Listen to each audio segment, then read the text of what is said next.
Hey everyone, and welcome back to Rudy's 1/6 World for a special look at the most recent Hot Toys announcement revealing first looks as well as updated sculpts for some of their upcoming MCU figures. And I thought it was definitely worth discussing a little bit because these look incredible. I know we've been burned before with amazing sculpts that get shown with prototypes that then get substantially softer for the production versions. But if these figures can hit what they're showing here or can come close to what's being shown here, they could be some of the best sculpts Hot Toys has produced to date. Now, the first one they showed was an updated Tom Holland from the final suit figure that's already up for pre-order. Now, this wasn't expected at all since I thought the original sculpt they showed looked really good, but this is definitely an improvement and has to be the best Tom Holland sculpt they've produced to date. I think the key is that they went finer with the details, and it's not criticism on any of these individuals. It's just a matter of fact that we all have some skin imperfections, some scars, some blemishes, and sometimes with figures those aren't really captured. So I think this was an unexpected but amazing update overall. And it's funny because with all of these, typically you're getting a masked sculpt and an unmasked. And while I would normally want my Spider-Man to be masked, this has to get displayed. I need to showcase this figure or this sculpt. I do have the integrated suit, so I'm wondering if I can use that, this new face with that figure to have all the different Spideys showcased without the mask. The next one they showed is the Shuri Black Panther sculpt, which I think is a reveal. This is another home run. It captures the hairstyle from that final battle in the movie and the reveal of her as the new Black Panther.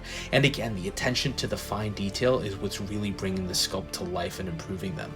Everything from the furrowed brows to the detail in the eyes just looks outstanding. I do have two minor complaints here, or gripes, and the first one might just be a perception thing based on how they photographed the figure. But there are some shots where her head seems a tad too large. But I'm not sure if that's just from the pictures, so it'll be something to see in hand. The other issue is more with the rolling eye system. I think the feature is a great one, giving you that flexibility, but sometimes I think depending on how the eyes are oriented, you can get some poses that look more real than others. Again, might be different once I have the figure in hand, but just something I noticed. It still doesn't detract from how amazing the sculpt looks. The last figure they showcased is my personal favorite of the group, and that's the Mighty Thor Jane Foster sculpt. When I pre-ordered the figure, I did mention that I wasn't crazy about the helmeted version, and I was getting it, planning to display with the Jane Foster sculpt, even though at that point in time they hadn't revealed it. And I'm glad I did, because this is just insane. I thought their Natalie Portman Padme sculpt was impressive. I think this one is even better. Granted, this is from a more recent film and Natalie Portman is older, but the detail work again on the skin texture, her facial features, even the sculpted hair itself, it's just all impressive. And while I did comment on the rolling eyes with Shuri, I don't see that with this figure. So I think it really depends on the sculpt itself.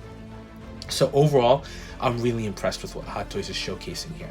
I don't know if this is a response to some of the other players that have come into the market or that are going to be coming into the market, or if it's just a natural evolution with Hot Toys going for more quality, especially now since we're starting to see that they are producing figures, or it seems like they're producing a more limited batch of figures.